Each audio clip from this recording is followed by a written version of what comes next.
Some rules in Japan are so logical, so obviously correct, that the moment you experience them, you can't believe the rest of the world just decided not to bother.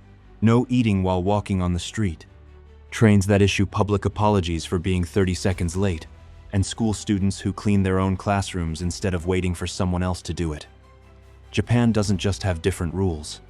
It has better ones. Today on Japan Spotlight, we're counting down 14 Japanese rules so smart they should be standard everywhere. If you're new here, hit subscribe so you never miss a video. Trust me, once you see how Japan handles everyday life, going back to the way everyone else does, it feels almost painful. Number 1. No eating while walking. In Japan, eating while walking down the street is considered rude, not illegal, just socially unacceptable, and it completely changes how public spaces look and feel. You buy food, you find a spot, you stand or sit, you eat, and then you move on.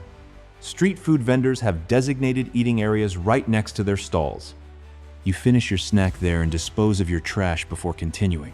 The result is streets that stay remarkably clean. No wrappers blowing across sidewalks, no sticky spills on benches. It also changes how you experience food. You actually taste it. You're not juggling a crepe while dodging pedestrians and checking your phone. You stop, eat, enjoy it, and move on. Most countries treat streets like giant dining rooms and then wonder why everything is covered in trash. Number 2. Returning lost items is the norm. Japan has an unwritten rule that if you find something that doesn't belong to you, you turn it in, and people actually follow it. Wallets with cash inside get handed to police boxes and returned to owners with every bill still in place. Phones left on trains end up at lost and found counters within hours. Umbrellas, keys, bags, even envelopes of money, all routinely returned. Tokyo's lost and found system processes millions of items every year. It's not enforced by cameras or penalties. It's cultural. People grow up understanding that taking something that isn't yours is simply not done. You lose something, and your first reaction isn't panic. It's checking the nearest lost and found, because there's a real chance it's already there waiting for you. Number 3. Silence on public transport. Talking loudly on a Japanese train is one of the fastest ways to get disapproving stares from every direction. Trains, subways, and buses operate under an unspoken rule of quiet. Phone calls are completely off limits. Conversations happen in whispers. Signs remind passengers to switch phones to silent mode and refrain from speaking on calls. And people actually comply. The result is a commute that feels restful instead of exhausting. No one is shouting into a phone about their weekend plans 2 seats away. You can read, sleep, or just sit in peace without noise-canceling headphones. It turns transit into personal time instead of an endurance test. Millions of people share these spaces daily, and everyone's experience improves because of one simple agreement. Be quiet. Respect the shared space. If you're enjoying this so far, go ahead and tap like. It tells YouTube you want more of Japan's clever everyday rules. And if you love discovering things you didn't even know existed, hit subscribe so you don't miss the rest of this list. Trust me, the next ones get even smarter. Number 4. Students clean their own schools. Japanese students don't have janitors handling their mess. They clean the school themselves. Every day, students spend time sweeping classrooms, mopping hallways, scrubbing bathrooms, and tidying shared spaces. It's built into the school schedule from elementary school onward. Nobody is exempt. It teaches responsibility from a young age. You made the mess, you deal with it. You share the space, you maintain it.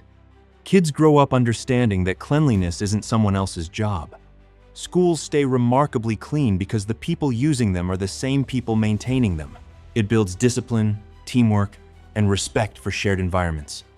Japanese offices, streets, and public spaces are cleaner because the population was raised to clean up after themselves as a basic life skill, not an optional courtesy. Number 5. Removing shoes before entering homes. In Japan, you take your shoes off at the entrance of any home, most traditional restaurants, some offices, and certain public buildings. The Genkan, a small entryway area, exists specifically for this transition.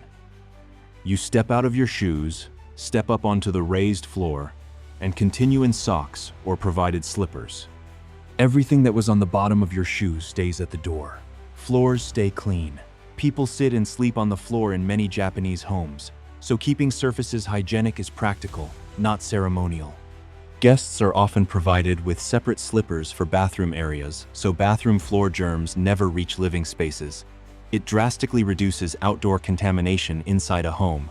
Your living space stays cleaner with less effort. Japan decided the inside of a home and the outside of a shoe should never meet. The rest of the world tracks the street through the living room and calls it normal. Number 6. Tipping does not exist. In Japan, tipping is not expected. In many situations, it's actually considered rude.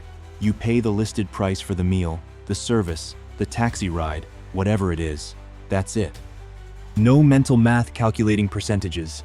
No awkward moment deciding how much someone's effort was worth. No guilt when you're not sure what's appropriate. Service staff are paid proper wages as part of their employment. The price on the menu reflects the full cost, including excellent service, and the service is excellent. Not because staff are performing for tips, but because doing the job well is the professional standard. Taxi drivers, restaurant servers, hotel staff, everyone provides high-quality service because that's the expectation, not because there's a financial incentive attached to your satisfaction. It makes every transaction simpler, cleaner, and free of the strange social tension that tipping culture creates everywhere else. Number 7. Trains run on time and apologize when they don't. Japanese trains are famous for punctuality measured in seconds, not minutes. The average delay across the entire Shinkansen network is under 1 minute per year. When a train is late by even 60 seconds, the conductor apologizes over the speaker. Delays of 5 minutes generate official delay certificates that passengers can present to employers as proof. It creates an entire country where millions of people plan their days around train schedules with absolute confidence. You don't add buffer time. You don't hope the train shows up roughly when it's supposed to. You know exactly when you'll arrive and plan accordingly. The system works because delays are treated as failures to be explained, not shrugged off. It sets a standard of reliability that makes every other transit system feel approximate by comparison. Number 8. Carrying your own trash home. Japan has remarkably few public trash cans compared to other major cities. The expectation is simple. If you generate trash while you're out, you carry it home and dispose of it there according to your local sorting rules. Streets are spotless because there's no overflowing public bin situation. People naturally buy less disposable stuff when they know they're carrying the packaging with them for the rest of the day. It creates passive waste reduction that no policy could achieve. Bags stay small, packaging gets minimal, and public spaces stay clean because everyone takes personal responsibility for their own waste instead of expecting infrastructure to handle it. Japan made cleanliness a personal obligation rather than a municipal service, and the result is visible on every street in every city. Number 9. The oshibori wet towel before every meal. Sit down at virtually any restaurant in Japan, and the first thing you receive is an oshibori, a warm or cool wet towel to clean your hands before eating. It arrives before the menu, before water, before anything. In winter, it's hot. In summer, it's chilled. You wipe your hands, fold it, set it aside, and start your meal with clean hands, regardless of what you were doing 5 minutes ago. It's a small ritual that resets the experience. You've been on a train, walked through a market, touched handrails and doors, and now you're about to eat. The oshibori bridges that gap. It's hygienic, thoughtful, and makes every meal feel slightly more intentional. Restaurants provide it as standard. There's no charge. It's just part of the dining experience. Japan decided that sitting down to eat should begin with a moment of cleanliness. Everyone else just hopes you remembered to wash your hands. Number 10. Lining up in perfect order. Queuing in Japan isn't just polite behavior. It's precision engineering. Train platforms have painted markers showing exactly where doors will open. People line up behind those markers in neat rows and wait. When the train arrives, exiting passengers leave first. Boarding passengers enter in order. No pushing, no cutting, no chaos. This extends everywhere.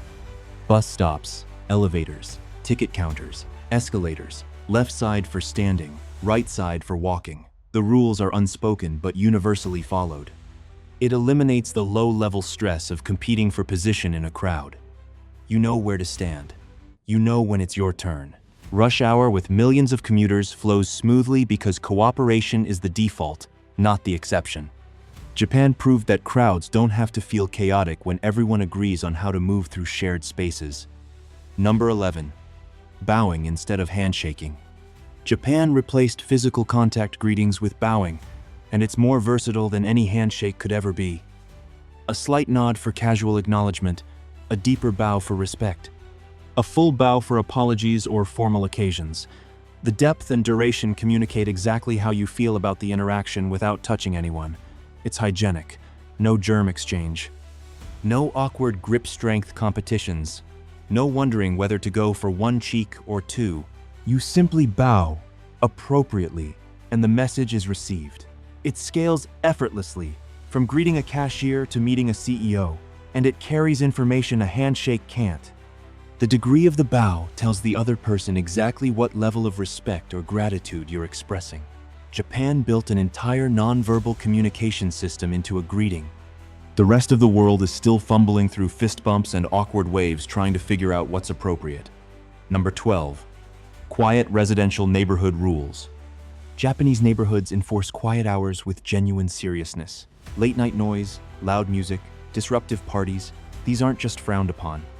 They result in actual complaints, visits from authorities, and real social consequences. Construction projects post notices in advance warning residents about expected noise and the exact hours it will occur. Even moving into a new apartment involves visiting your neighbors with a small gift to introduce yourself and acknowledge that you'll be respectful of the shared space. It creates neighborhoods where people sleep properly and enjoy their living spaces in peace. The expectation isn't silence, it's consideration. You live near other people, so you act like it. Japan made mutual respect between neighbors a functional system instead of a hopeful suggestion. Number 13. Wrapping purchases with care. Buy anything at a Japanese store and watch it get wrapped with more precision than most people wrap birthday presents. Staff fold bags neatly, tape seams perfectly, and handle items like every purchase matters. Rain covers go over shopping bags automatically in wet weather. Book covers are offered at bookstores so your purchase stays protected. Cold items get packed separately with ice packs. Nothing is thrown into a bag carelessly. It says that the transaction matters and that the item you bought deserves to arrive home in perfect condition. Japan decided that handing someone their purchase was the final impression and made sure it was a good one.